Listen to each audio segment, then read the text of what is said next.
ఆహ్, మనకు తెలుసు. మనం లెంట్ డేస్‌లో ఉన్నాము. యేసుప్రభు యొక్క శిలువను గురించి మనం ఆలోచిస్తా ఉన్నాం. లాస్ట్ వీక్ మనం ఏం ఆలోచించామంటే శిలువ ఆహ్, ఆహ్, అంటే మనకేం తీసుకొచ్చింది అని పరిసయ్యుడు ఒకడు అలాగే సుంకరి ఒకడు దేవాలయానికి వచ్చినప్పుడు ప్రార్థన చేసినప్పుడు సుంకరి ఏం కోరుకున్నాడు? పరిసయ్యుడు ఏం కోరుకున్నాడు? దీనిలోంచి శిలువ మనకు దేవుని ఉగ్రతను తప్పించిందని, శిలువ మన పాపాన్ని క్షమించిందని, నీతిమంతులుగా మరలా దేవుని దృష్టిలో తీర్పుతో పొందడానికి శిలువ ఒక మార్గం అయిందని మనం చూసాం. అయితే ఈరోజు ఆహ్, ఆహ్, నా మెసేజ్ పేరేంటంటే యేసు ప్రభువుని సిలువ ఎక్కించిందెవరు? నా వర్తమానం పేరేంటంటే యేసు ప్రభువుని సిలువ ఎక్కించిందెవరు? అనేది మనం బాగా అర్థం చేసుకోవడానికి ప్రయత్నం చేయాలి. ఓకేనా తమ్ముడు? సో, ఈ యేసు ప్రభువుని సిలువకి ఎక్కించింది ఎవరు అన్నప్పుడు మన మనసులోకి చాలా మందొస్తారు. వాళ్ళ పాత్ర ఏంటి అనేది కూడా మనం చూడడానికి ఈరోజు ప్రయత్నం చేద్దాం. ఈరోజు నా వర్తమానం కొరకు నేను ఎంచుకున్న వాక్య భాగాన్ని మీ ముందుకు తీసుకొస్తాను. అంతకంటే ముందు నేను ఇట్లా రాసుకున్నాను. యేసు ప్రభుని సిలువకి ఎక్కించడానికి ఎవరు కారణం అని ఆలోచించక ముందు అసల సిలువ ఎంత భయంకరమైందో మీ ముందుకు తీసుకొస్తాను. అంటే ఒక వ్యక్తిని సిలువ కొట్టి ఎలా చంపుతారు రోమా సైనికులు అనేది ముందు క్రూయల్టీ ఆఫ్ ది క్రాస్ మీ ముందుకు తీసుకొస్తాను. తర్వాత ఆ క్రూయల్ క్రాస్ మీదకి యేసు ప్రభుని ఎక్కించింది ఎవరు అనేది మనం చూడడానికి ప్రయత్నం చేద్దాం. చూడండి తమ్ముడు, ఒక వ్యక్తిని సిలువకేసి మేకులు కొట్టి చంపక మునుపు రోమా సైనికులు ఏం చేస్తారంటే ఆ వ్యక్తిని షర్ట్ తీసేస్తారు, బట్టలు తీసేస్తారు. తీసేసి దేనికో దానికి కట్టేసి కొరడాతో కొడతారన్నమాట. మనకు తెలుసు ఆ కొరడాకి లెదర్‌తో అల్లుతారు తాడుని. కింద ఇనప గుళ్ళు ఉంటది.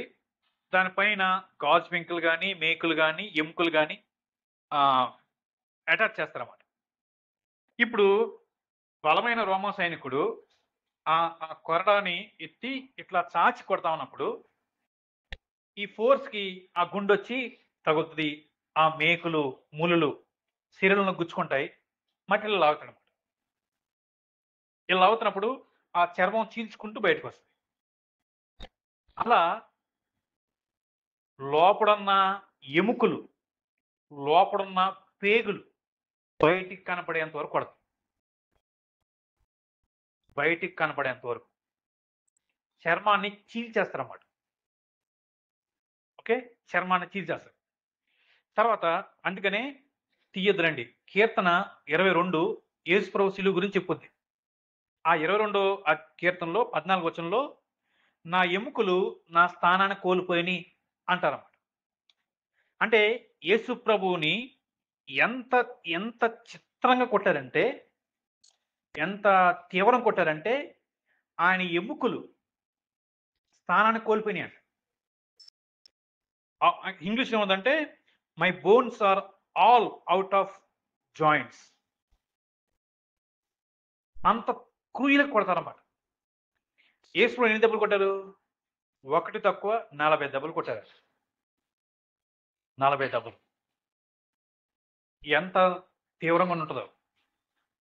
సో, రెండోది కొడతా ఉన్నప్పుడు బ్లడ్ పోతా ఉంటదన్నమాట. కారిపోతా ఉంటది.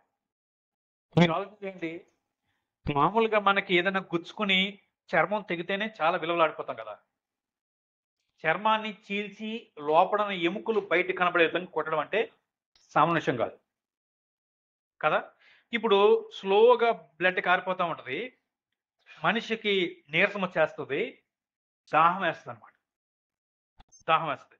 ఇప్పుడు అలా కొట్టిన వ్యక్తిని రోమా సైనికులు ఏం చేస్తారంటే, జనాలు ఎక్కువగా ఏ వీధిలో ఉంటారో, ఆ వీధుల గుండా నడిపిస్తారన్నమాట ఆ వ్యక్తిని. ఎందుకు తెలుసా? మీరు గనక మాట వినకపోతే మీ పరిస్థితి కూడా ఇంతే అని మిగతా ప్రజల్ని భయపెట్టడానికి ఈ వ్యక్తిని ఆ వీధుల గుండా నడిపిస్తారన్నమాట. నడిపిస్తారు. ఎలా నడిపిస్తారో తెలుసా? సిలువేయాలి కదా!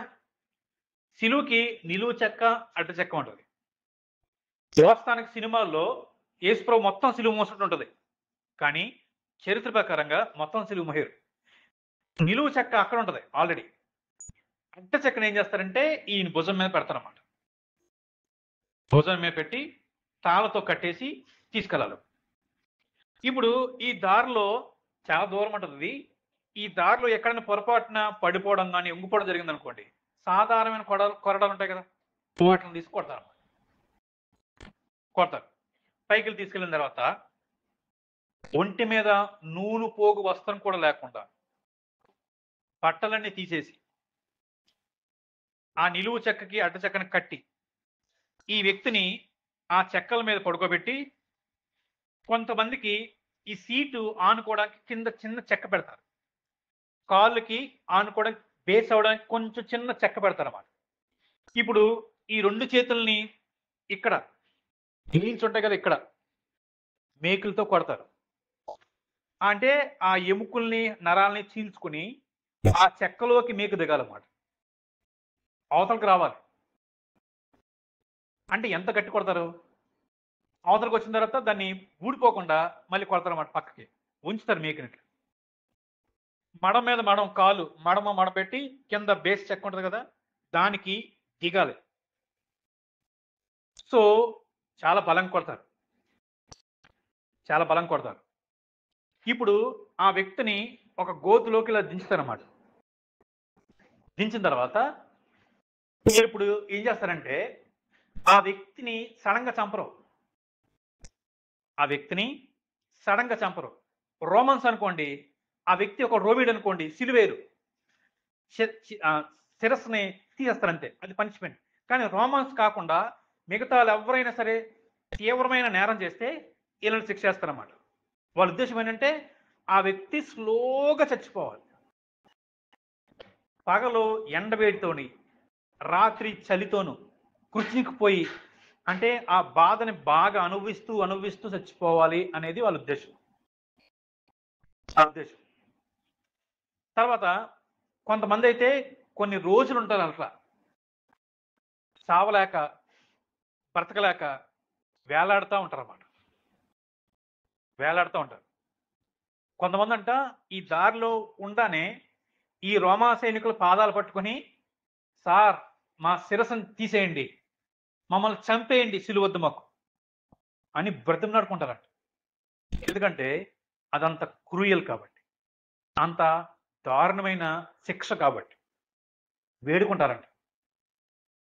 ఇప్పుడు యేసు ప్రభువును కూడా అలాగే సిలువేసి ఉంటారు.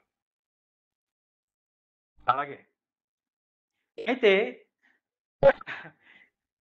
ఇలాంటి క్రూయల్ క్రాస్ మీదకి యేసు ప్రభువుని ఎవరెక్కించారు అనేది ఈరోజు మనం నేర్చుకోవడానికి ప్రయత్నం చేద్దాం. జాగ్రత్తగా విందాం.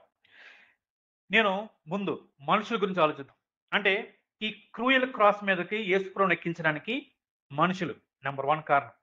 ఎవరా మనుషులు అంటే, నెంబర్ 1 ఎవరా మనుషులు అంటే రోమా సైనికులు, పొంతు పిలాతు. అంతే కదా. అయితే రోమా సైనికులు తప్పేమీ లేదు అనేది బైబిల్ చెప్తా ఉంది. ఎందుకని? వాళ్ళు డ్యూటీ చేశారంతే. అధికారులు ఏమి ఆజ్ఞాపించారో, వాళ్ళ శాస్త్రంలో ఎలాంటి శిక్ష ఉందో ఆ శిక్షని వీళ్ళు అమలు పరిచారు అంతే.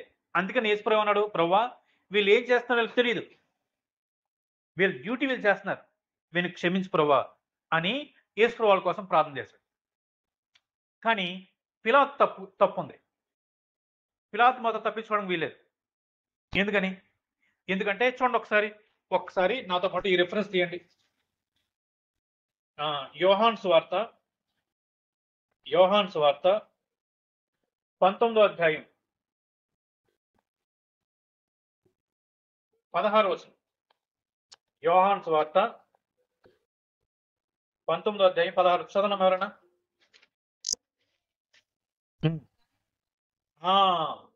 పిలాతు స్వయంగా పిలాతే యేసు ప్రభువుని అప్పగించాడంట. పిలాతు అంటే తిబెరియా చక్రవర్తి కింద ఆ యోధా ప్రాంతానికి 10 సంవత్సరాలు గవర్నర్గా పనిచేశాడు ఆయన. అయితే ఒకరోజు యేసు ప్రభువుని పిలాతు దగ్గర తీసుకొచ్చారు. పిలాతు విచారణ చేశాడు యేసుప్రభుని. యేసుప్రభువులో ఏ నేరం కనబడలే. బయటకు వచ్చి, బాబు మీరు సిలువ వేయమని శిక్షించమని అంటున్న యేసుప్రభువులో ఏ నేరం నాకు కనబడలేదు, నేను వదిలేస్తాను. కుదరదు. మరలా విచారణ చేశాడు, ఏ నేరం కనపడలే, కుదరదు. ఇంకా ఏం చేద్దాం, దీన్ని ఎలాగైనా ఆపాలనుకుని, సరే కైసర్ దగ్గర పంపించండి. కైసర్ దగ్గరికి వెళ్ళాడు. మళ్ళా కేసు వెనక్కి వచ్చింది. సరే మీ పండగ రోజు ఒకరిని వదిలేయాలని ఉంది కదా, మీ శాస్త్రంలో ఒకరిని వదిలేస్తాం కదా, బండి దొంగని చెరసాలలో ఉన్న ఒకరు వదిలేస్తాం కదా, యేసుప్రభుని వదిలేయమంటారా? వద్దొద్దు. యేసుప్రభుని చంపేసినా పర్లేదు, బర్నబాను వదిలే కావస్తే. బర్నబా బండిపోతూ దొంగ అనమాట వాడు, వానదలే. కానీ యేసుప్రభుని సిలువే. భార్యకి ముందు రోజు రాత్రి కలొస్తుంది, యేసుప్రభు నిర్దోషి నీతిమంతుడిని కలొస్తుంది. ఆ విషయాన్ని పిలాతు కన్వే చేస్తుంది. పిలాతు చాలా రకాలుగా ప్రయత్నం చేశాడు. కానీ మార్కు సువార్తలో ఏముంటుందంటే, పిలాతు ప్రజలకు భయపడి యేసుప్రభుని అప్పగించేశాడు అన్నమాట. సో యేసుప్రభు క్రూయల్ క్రాస్, అంత నీచమైన క్రూరాతి క్రూరమైన సిలువని ఎక్కించడానికి మనుషుల పాత్రలో పిలాతు ఒకటి. ఓకేనా? నెంబర్ 2 ఎవరంటే యూదులు, యాజకులు. నెంబర్ 2 ఎవరు? యూదులు, యాజకులు. వీళ్ళు యేసుప్రభుని ఎందుకు చంపాలనుకున్నారు? వీళ్ళు జాగ్రత్తగానే, యేసుప్రభుని యూదులు, ఈ మత పెద్దలు, నాయకులు ఎందుకు చంపాలనుకున్నారంటే, జనాలందరూ యేసుప్రభు వెనకాల వెళ్ళిపోతున్నారు అన్నమాట. ఇప్పుడు వీళ్ళకి భయం వేసింది. ఏంటి భయం అంటే, ఒరే వీడు వెనకాల జనమందరూ వెళ్ళిపోతున్నారు, వీడు జయమంటున్నారు, ఇది గనక రోమా సైనికులకు తెలిసిందనుకో, కైసరి అగుస్తుకు తెలిసిందనుకో, నాకు జై కొట్టొస్తుంది, మీలో ఒక నాయకుని ఎంచుకొని వాడికి జై కొట్టిస్తున్నారు మీరు అని మనల్ని ఇంకా తీవ్రంగా అణిచేస్తాడేమో అనే ఒక భయం ఉంది. అది నెంబర్ 1 కారణం. రెండో కారణం ఏం తెలుసా? యేసుప్రభు వారు స్వయంగా మత నాయకుల దగ్గరకు వచ్చి, అరే మీరు వేషధారణ, మీ బతుకంతా వేషధారణ, పైకి సున్నం కొట్టిన సమాధులు ఉన్నారు, లోపల మాత్రం కుళ్ళిపోయిన శవం కంపు కొడతా ఉంది, మీ జీవితాలు సరిగ్గా లేవు అని ఓపెన్ గా చెప్పేవాడు. ఆ కోపం రెండో కారణం. మూడో కారణం ఏంటంటే, వాళ్ళకి లాభం ఏమీ రావట్లే. ఎందుకంటే యేసుప్రభు అన్ని చెప్పేస్తున్నాడుగా, ధర్మశాస్త్రాన్ని కరెక్ట్గా ఇంటర్ప్రిట్ చేస్తున్నాడు కదా. సో ఈ కోపాలన్నీ యేసుప్రభు మీద ఉన్నాయి. వీళ్ళకి అవకాశం దొరికిందనమాట. అంతే. యేసుప్రభుని సిలువై అని యేసుప్రభుని సిలువెక్కించిన రెండో వాళ్ళు ఎవరంటే యూదులు, మత నాయకులు. మూడోది ఎవరంటే ఇస్కరియోతు యోధ. అవునదమ్ముడు ఏం చేశాడు? ఏం చేశాడు? ఇస్కరియోతు యోధ ఏం చేశాడు? యేసుప్రభుతో పాటు ఎన్ని సంవత్సరాలు తిరిగాడు? యేసుప్రభుతో పాటు 3.5 సంవత్సరాలు తిరిగాడు. యేసుప్రభుతో పాటు తిరిగాడు, యేసుప్రభుతో పాటు తిన్నాడు, యేసుప్రభు పడుకున్న చోట పడుకున్నాడు, యేసుప్రభు మాటలు విన్నాడు, స్వయంగా యేసుప్రభు చేసిన అద్భుతాలు కళ్ళారా చూశాడు, సువార్త ప్రకటించాడు, దెయ్యాలు వెలగొట్టాడు. కానీ యోధ యేసుప్రభుతో పాటు తిరిగాడు, కానీ తన హృదయంలో సాతానికి చోటిచ్చాడు. సాతానికి బందీ అయిపోయాడు. బందీ అయిపోయి యేసుప్రభుని ఒక ముద్దు పెట్టి అప్పగించేసాడు అన్నమాట. చూడండి ఒకసారి, మీకు అంటే దాని ఏమంటారు, ఇస్కరియోతు యోధ గురించి కీర్తన 41 చేయండి. కీర్తన 41:9. కీర్తన 41:9. కీర్తన 41:9.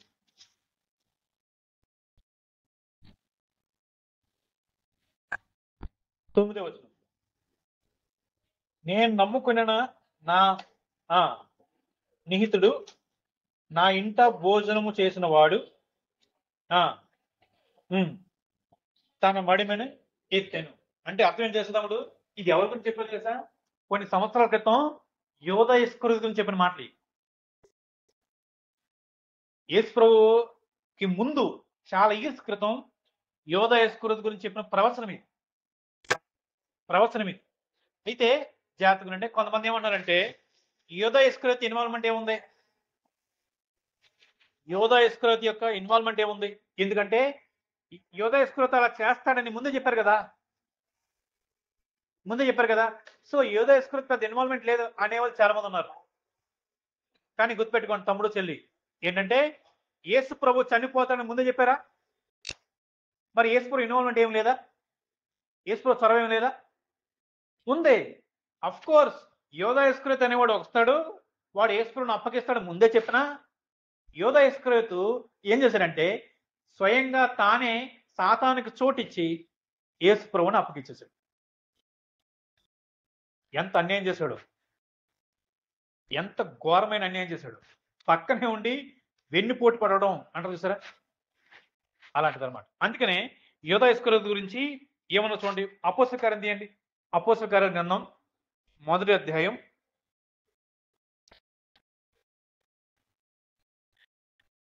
అపోస్తల కార్య గ్రంథం 1వ అధ్యాయం 16వ వచనం చూడండి తమ్ముడు చెల్లి.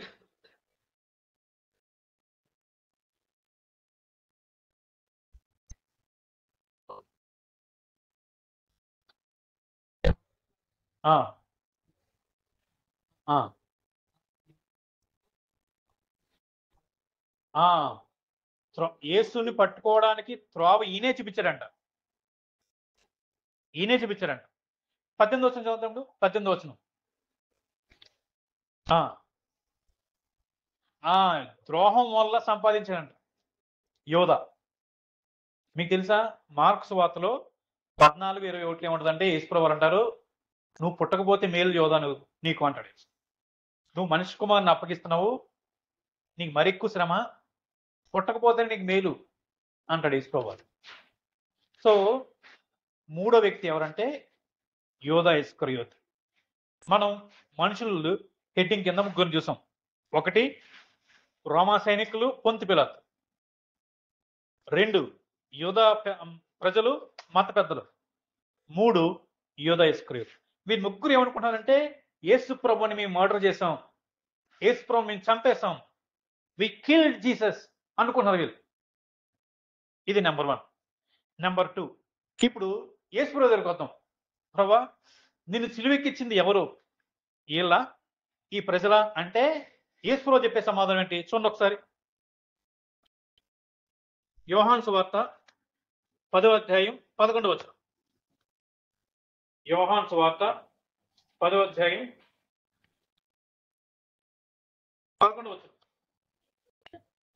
నేను గొర్రెలకు మంచి కాపరిని, మంచి కాపరి గొర్రెల కొరకు తన ప్రాణాన్ని పెట్టేవాడు. యేసు ప్రభు దగ్గరికి వచ్చి అడిగారనుకోండి, ఎవరైనా నేనంత దారుణమైన శిక్షకు గురి చేశారంటే మనుషులు కాదయ్యా, నేను పెట్టడానికి వచ్చాను. చూడండి ఒకసారి ఇంకో వచనం చూపిస్తాను మీకు. గలతీయులకు రాసిన పత్రిక 2వ అధ్యాయం 20వ వచనం. గలతీయులకు రాసిన పత్రిక 2వ అధ్యాయం 20వ వచనం. నేను క్రీస్తుతో కూడా సిలువ వేయబడి ఉన్నాను, ఇకనో జీవించువాడు నేను కాను, క్రీస్తే నా యందు జీవించున్నాడు. నేను ఇప్పుడు శరీరమందు జీవించున్న జీవితము ఈ మాట నన్ను ప్రేమించి నా కొరకు తన్ను తాను అప్పగించుకున్న దేవుని కుమారుడు. తమ్ముడు, ఆ క్రూయల్ క్రాస్ ని ఈ మనుషులు అనుకున్నారు మేము యేసు ప్రభుని చంపేసాం అనుకున్నారు. కానీ వాస్తవానికి యేసు ప్రభుని ఎవరు చంపలేడు. ఎందుకంటే పిలాతు అన్నాడు యేసు ప్రభు వారు, నీకు పైనుంచి అధికారం ఇస్తే తప్ప నువ్వు నన్నేం చేయలేవు. ఆయన ఎవరేం చేయగలరు? ఎవరేం చేయలేరు. కానీ వాళ్ళు చంపలేదు. యేసు ప్రభు సబ్మిట్ అయ్యాడన్నమాట. తను తాను అప్పగించుకున్నాడు. ఆయనకి ఇష్టం లేకుండా ఆయన చంపలేదు. ఆయన ఇష్టపూర్వకంగానే తన ప్రాణాన్ని పెట్టడానికి వచ్చాడు. సో ఆ క్రూయల్ క్రాస్ మీదకి తనకు తానుగానే అర్పించుకున్నాడు యేసు ప్రభు. దాన్ని వాళ్ళు ఎగ్జిక్యూట్ చేశారంటే ఎవరు? పిలాతు, యోధా మతపెద్దలు, ఇస్కరియోతు యోధా. వాళ్ళు దాన్ని అమలు పరిచారంటే. వాళ్ళు చంపలేదు యేసుప్రభుని, వాళ్ళు ఎక్కించలేదు సిలువకి. స్వయంగా యేసుప్రభు వారే సిలువ ఎక్కడానికి వచ్చాడు. ఇంకొక రెఫరెన్స్ చూపించి నేను ముందుకు వెళ్ళిపోతాను. చూడండి, తీతు రాసిన పత్రిక తీయండి,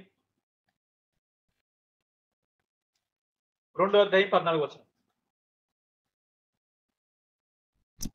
హెబ్రీ రాసిన పత్రిక ముందు ఉంటుంది. మనం విమోచించి సత్క్రియలందు ఆసక్తి గల ప్రజలను కొని తన సొత్తుగా చేసుకున్నటకు తన్ను తానే మన కొరకు అర్పించుకున్నాడండి. తమ్ముడు మీరు ఆలోచన చేయండి, ఎంత క్రూయల్లో క్రాస్ మనం చూసాం కదా. ఆ క్రాసు అంటే ఎంత చిత్రహింసలు పెట్టి వ్యక్తిని చంపుతారో మనం చూసాం కదా. కానీ ఈయనంట స్వయంగా ఆ శిక్షని భరించడానికి తను తానే అప్పగించేసుకున్నాడట.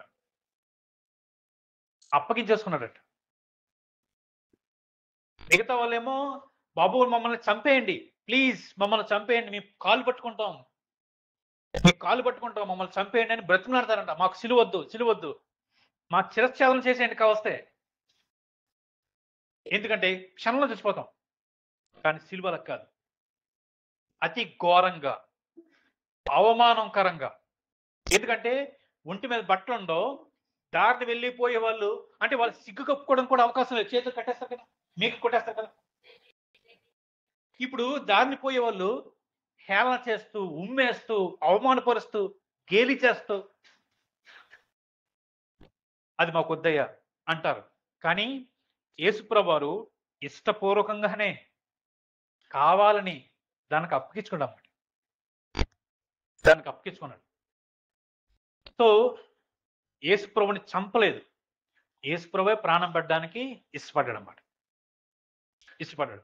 వాళ్ళేమో వి కిల్డ్ జీసస్ అంటున్నారు. కానీ యేసుప్రభు అన్నాడు, no, I submitted, I obeyed, నేను విధేయత చూపించాను, శిలువ మరణం పొందినంతగా విధేయత చూపించాను నేను అన్నాడు అన్నమాట. నెంబర్ 3, ఇప్పుడు తండ్రి దగ్గరికి వెళ్ళామనుకోండి. తండ్రి సిలువ ఎంత క్రూరమైంది నీకు తెలుసు కదా. వాళ్ళేమో యేసుప్రభుని అంత కక్షతో యేసుప్రభుని దారుణంగా చంపేశారు. మీ కుమారుని దగ్గర వెళ్ళి అడిగామనుకో, నేనే కావాలని అలా చనిపోవడానికి వచ్చానంటున్నాడు, మరి నువ్వేమంటావు అని మనం తండ్రిని అడిగామనుకోండి, ఆయన ఏమంటాడు చూడండి. ఒకసారి ఒక మాట చెప్తాను మీకు. అపోస్తలుల గ్రంథం తీయండి, అపోస్తలుల గ్రంథం 2వ అధ్యాయం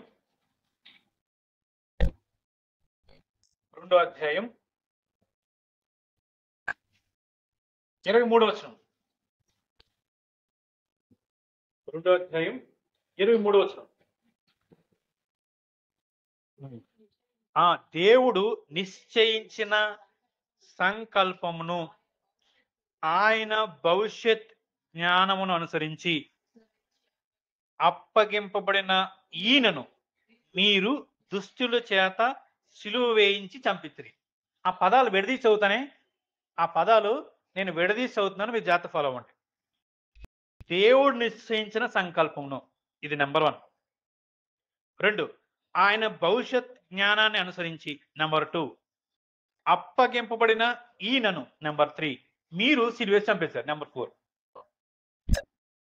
అంటే తండ్రి ఏమన్నా తెలుసా, బాబు ఎస్ నా కుమారుడు సబ్మిట్ అయ్యాడు, వాళ్ళు చంపింది కాదు, కానీ నా కుమారుడు ఎందుకు సబ్మిట్ అయ్యాడు తెలుసా, ఇది నా సంకల్పం. అంటే ప్లాన్. యేసు ప్రభు మానవుల యొక్క పాప పరిహారార్థం కోసం సిలువలో చనిపోవాలి అనేది నా ప్లాన్. అది ఎప్పుడు చేసిన ప్లాను? భవిష్యత్ జ్ఞానం. అంటే జాగ్రత్త వినండి, ఇక్కడ ఆ ప్రపంచం క్రియేట్ చేయబడింది అనుకో తమ్ముడు, ఇక్కడి నుంచి టైం స్టార్ట్ అయింది. ఇక్కడి నుంచి ఈ టైం స్టార్ట్ అవ్వక ముందు టైం లేదు. ఈ విశ్వం లేక మునుపు టైం లేదు. దాన్ని ఇటర్నిటీ అంటారు. ఇటర్నిటీ. అక్కడ టైంతో పని లేదు. ఇటర్నిటీలో దేవుడు ప్లాన్ చేశాడంట. నేను భూమిని సృష్టిస్తాను, మనుషులు క్రియేట్ చేస్తాను. అయితే మనిషి తప్పిపోతాడు. నాకు తెలుసు. ఈ తప్పిపోతున్న మనిషిని మళ్ళా కాపాడడం కొరకు, నాకు దూరమైపోయే ఈ మనిషిని మరలా నా దగ్గర తెచ్చుకోవడం కొరకు నేను ఒక ప్లాన్ చేస్తాను. ఏంటంటే, నా ప్రియకుమారుని పంపించి వాళ్ళ పాపం ఆయన మీద మోపి మరలా మానవుడిని నా దగ్గర తెచ్చుకుంటాను అని ఎప్పుడు ప్లాన్ చేశాడంటే అప్పుడే ప్లాన్ చేశాడు. సాధారణంగా మనం ప్లాన్స్ చేస్తాం. ఇది మిస్ అవుతే ఇది చేద్దాం, ఇది మిస్ అవుతే ఇది చేద్దాం, ప్లాన్ ఏ ప్లాన్ బి అంటాం. కానీ దేవుడు, అరే మానవం అనవసరంగా పుట్టించానే, వీళ్ళు పాపం చేశారే, ఇప్పుడు ఏం చేయాలి, సరే వీళ్ళ పాపాలు క్షమించడం కొరకు నాకు ప్రియకుమారుని పంపిద్దామని అప్పుడు కాదు, ముందుగానే దాన్ని ప్లాన్ చేస్తాడు అన్నమాట. ప్రాబ్లం తెలుసు ఆయనకి ముందుగానే, కాబట్టి సొల్యూషన్ కూడా అప్పుడే ప్లాన్ చేశాడు. అందుకనే దేవుడు ఏమన్నాడంటే, బాబు ఇది నేను నిశ్చయించాను, ఈ ఈ ఈ ప్లాన్ నాది ముందు నిశ్చయించి నాకు ముందు తెలుసు. భవిష్యత్తు జ్ఞానం అంటే నేను ఎలా జరగాల ముందు అనుకున్నానో అట్లాగే జరుగుతూ ఉంది. మీరు అంటే ఈ మనుషులు దాన్ని ఎగ్జిక్యూట్ చేశారు అంతే. ఇంకో వచనం చూపిస్తాను చూడండి. అపోస్తలుల కార్యాల గ్రంథం 4వ అధ్యాయం 27వ వచనం పక్కనే ఉంటది. 27వ వచనం. ఇక్కడ కూడా పదాలు చేస్తాను. ఏమి జరగవల్లని నీ హస్తమును నీ సంకల్పమును ముందు నిర్ణయించును, వాటినన్నిటినీ చేయుటకై నీవు అభిషేకించిన నీ పరిశుద్ధ సేవకుడిని యేసుకు హేరోదును పొంతు పిలాతును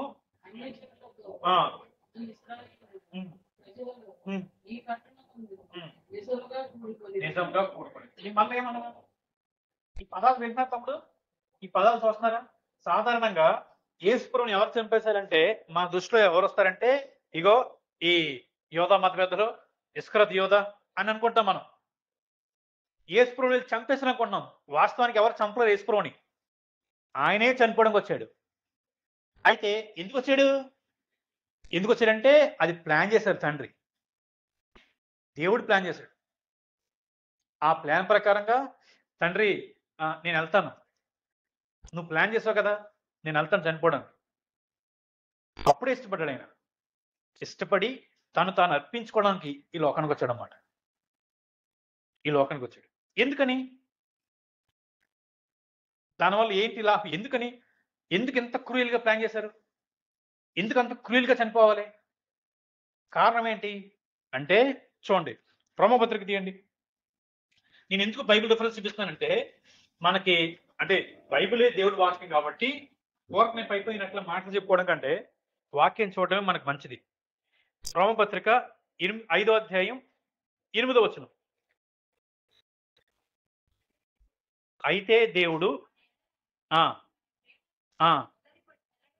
అయితే దేవుడు మన ఎడల తన ప్రేమని వెల్లడిపరచాడంట. నేను లాస్ట్ వీక్ కూడా చెప్పాను, ప్రేమను వ్యక్తపరచడం కోసం ఏం చేస్తారు తమ్ముడు? గిఫ్ట్లు ఇస్తారు, రోజెస్ని పంచుకుంటారు, అవునా? కానీ దేవుడు కూడా తన ప్రేమని, లవ్ని ఎక్స్ప్రెస్ చేశాడంట. ఎట్లా ఎక్స్ప్రెస్ చేశాడంటే క్రాస్, సిలువను చూసి, సిలువలో నా పట్ల దేవునికి ఎంత ప్రేమ ఉందో వ్యక్తపరిచాడంట. చూడు భయ్యా, ఒక్కసారి సిలువ మీద చూడు. అది ఆ సిలువ రావడానికి కారణం ఏంటంటే నీ మీద నా ప్రేమ, నా ప్రియకుమారుని సిలువ మీదకి ఎక్కించడానికి కారణం ఏంటంటే నీ మీద నాకు ప్రేమ. చదువు. ఎట్లా అనగా, మనం ఇంకా పాపులమై ఉండగానే యేసుప్రభు మన కోసం చనిపోయాడంట. సో తమ్ముడు, అంత క్రూయల్ క్రాస్ మీదకి యేసుప్రభుని ఎక్కించాలని తండ్రి ఎందుకు ముందుగానే ప్లాన్ చేశారంటే, మన మీద ప్రేమతో మనల్ని ప్రేమించాడు ఆయన. ప్రేమించు. నెంబర్ 2 మొదటి యోహాను పత్రిక, యోహాను గారు రాసిన మొదటి పత్రిక 4వ అధ్యాయం 10వ వచనం.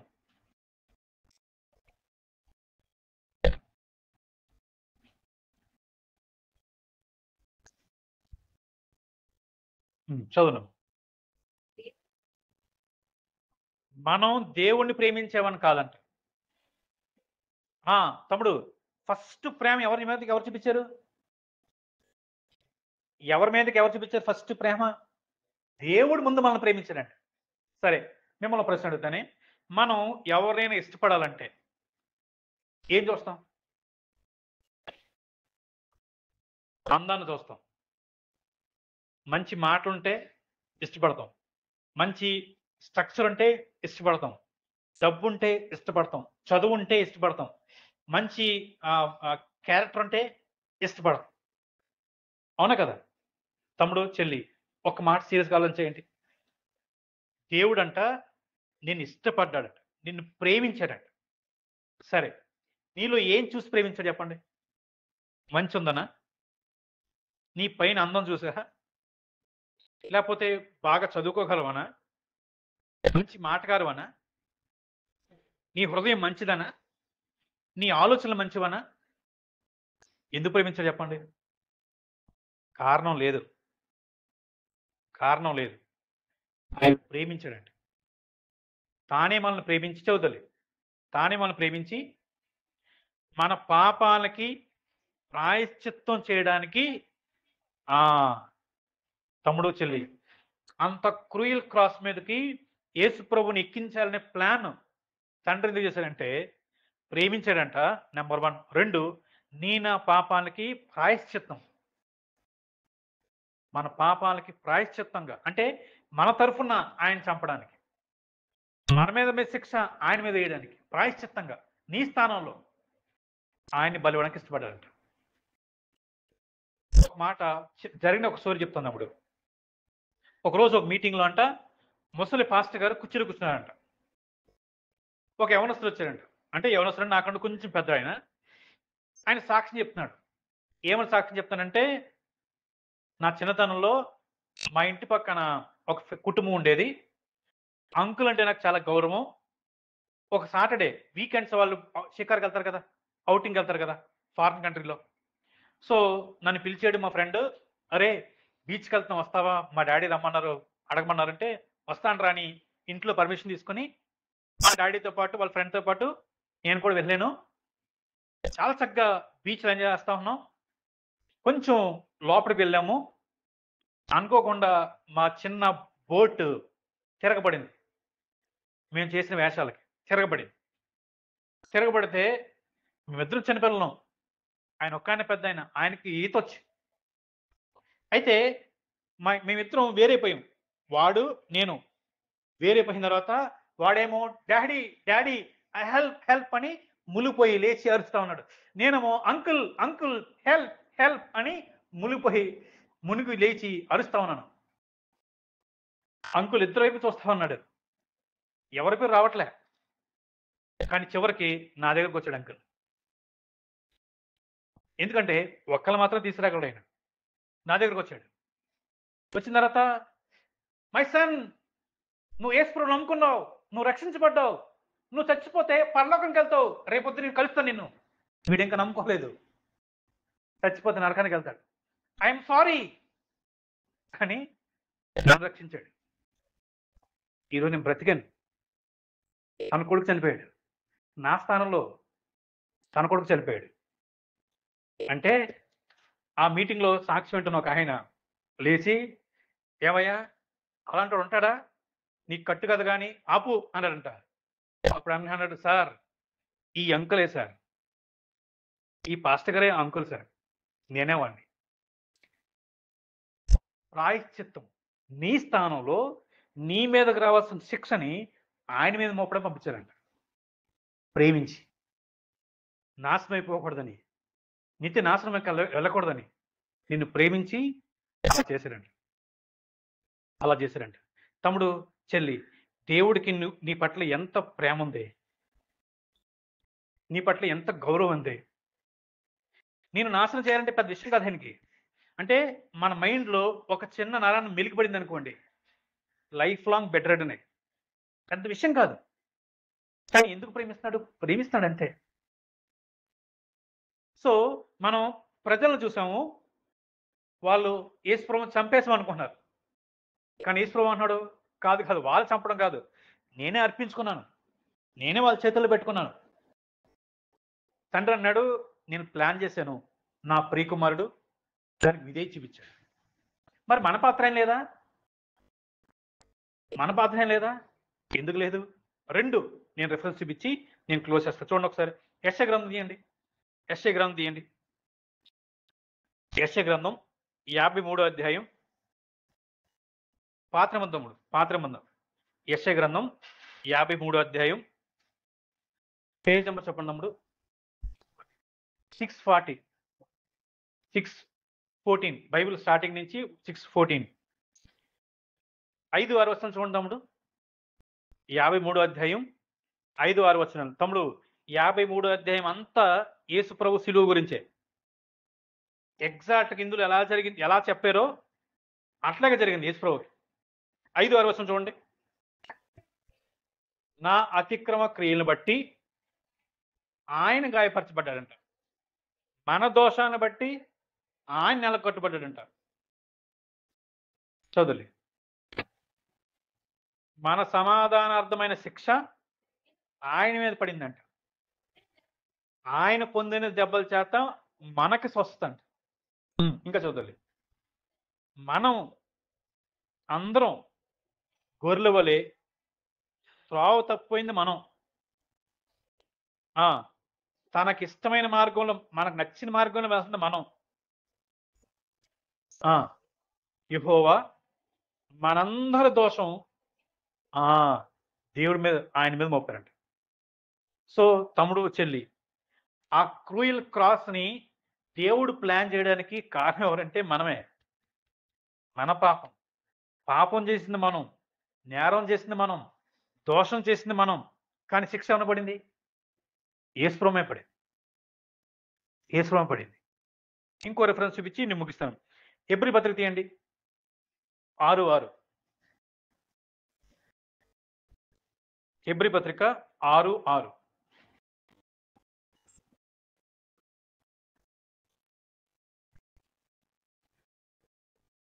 హెబ్రీ పత్రిక 6:6 చదువుదాం.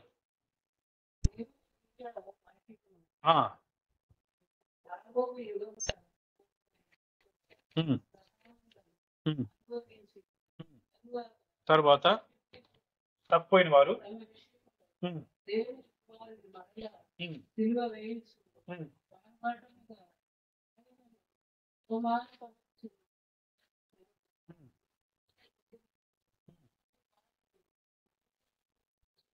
అసాధ్యము. ఇప్పుడు ఏమన్నా తెలుసా తమ్ముడు చెల్లి? యేసు ప్రభు సిలువ ఎక్కడానికి మన పాపమే ప్రధానమైన కారణం.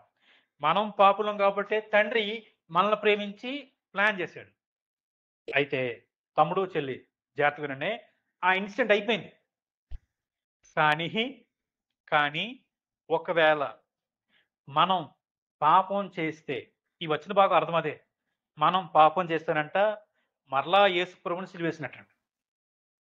అంటే ఆ రోజు సిలువ వేసినప్పుడు యేసు ప్రభు ఎంత బాధను అనిపించాడో, ఈరోజు ఆయన నమ్ముకున్న తర్వాత కూడా ఇష్టపూర్వకంగా పాపాన్ని జరిగిస్తా ఉంటే స్టిల్ ఈ రోజు కూడా అంతే అవమానం అంట, ఆయనకి అంతే బాధ అంట.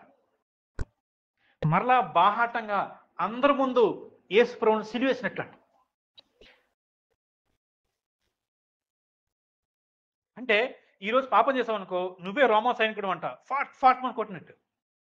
ఈరోజు పాపం చేసామనుకో, అంటే ఒక సెల్ ఫోన్ పిక్చర్కో, లేకపోతే ఒక వ్యక్తికో, అమ్మాయికో అబ్బాయికో యేసుప్రభుని అమ్మేసినట్టు, యోధ ఇస్కరియోతులాగా, రోమా సైనికుల్లాగా, ఆ పెద్దలాగా సిలువై నాకు ఆయనొద్దు, నాకు నా సుఖమే కావాలి, నా సంతోషమే కావాలి, నా ఆనందమే కావాలి, ఆయన వద్దు నాకు అని కేకలు వేసినట్టు అంట. ఆయన బట్టలు కూడా తీసి పబ్లిక్ గా ఆ రోజు సిలువని ఎక్కేసినట్లంట. ఈరోజు మనం పాపం చేస్తాం.